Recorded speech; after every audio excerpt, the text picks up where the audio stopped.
The Knicks have won 8 of the last 9 and have the Bulls at the Garden tonight. They beat them twice already this season. In fact, twice in the last 10 days. So I'm bringing in Danny B of TheKnicksWall to break down everything from tonight's game to Christmas time with the Knicks and much more.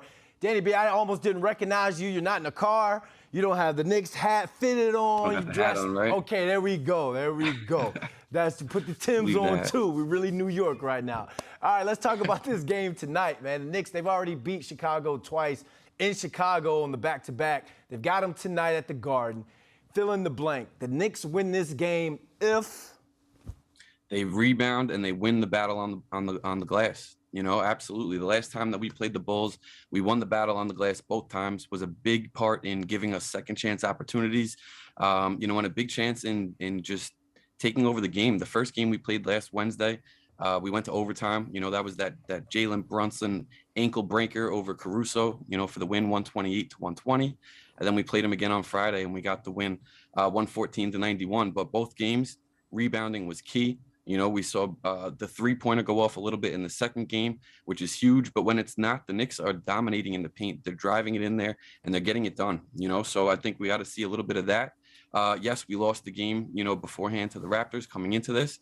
But as long as we play with, you know, the winning style that we've come to grow into over the course of that 8-game winning streak, I think that this absolutely will be another win. Yeah, but they got to take care of business. Great teams always bounce back after a streak. Let's see if the Knicks can be a great team and bounce back. So one thing that was really interesting, I saw your thread on the Knicks on Christmas. They play the 76ers on Christmas this year. So kind of preview that game and give us a little history on the Knicks playing on Christmas Day.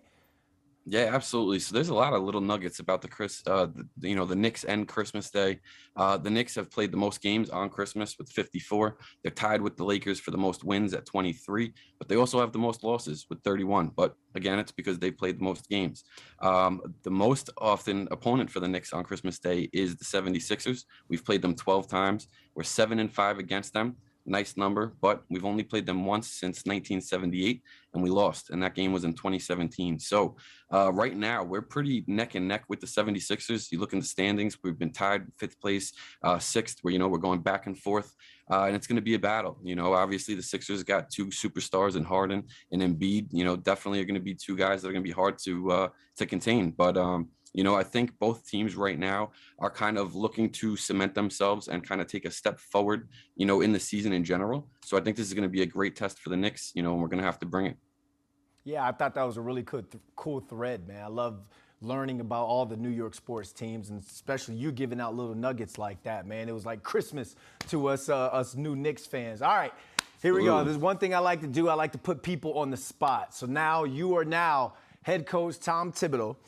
Address the team and the fan base. Going forward, what should the fans expect from the Knicks on the 2023 part of the basketball season? Well, I'll put it like this, right? We just came off an 8-game winning streak.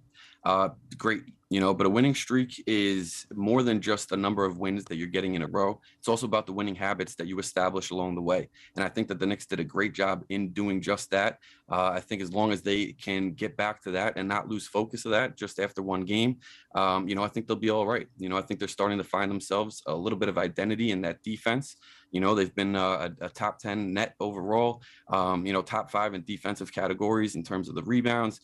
Just, you know, the defense is next level, and that's really what they need to ride, you know, to gain some more momentum and put their foot down, start another streak. Before I let you go, do we retire Bing Bong? Is everybody retired? Are we not saying that anymore, or what? Is that bad luck? Man, this is the tough one. That's a tough one. I think most fans in the fan base kind of want to see it retired. There's a lot of little meaning behind it, you know. I kind of just try to relate it to the train sound, you know, when I'm getting off the train. Okay. That's what I'm hearing when the doors open. But you know, we'll see. I guess let's ride it out for the rest of the season, and we'll go from there. All right, we'll do that. Danny B, thanks for joining us. Make sure you guys check out his morning drive on at TheKnicksWall, and Merry Christmas, man. Happy holidays. Happy holidays. Likewise.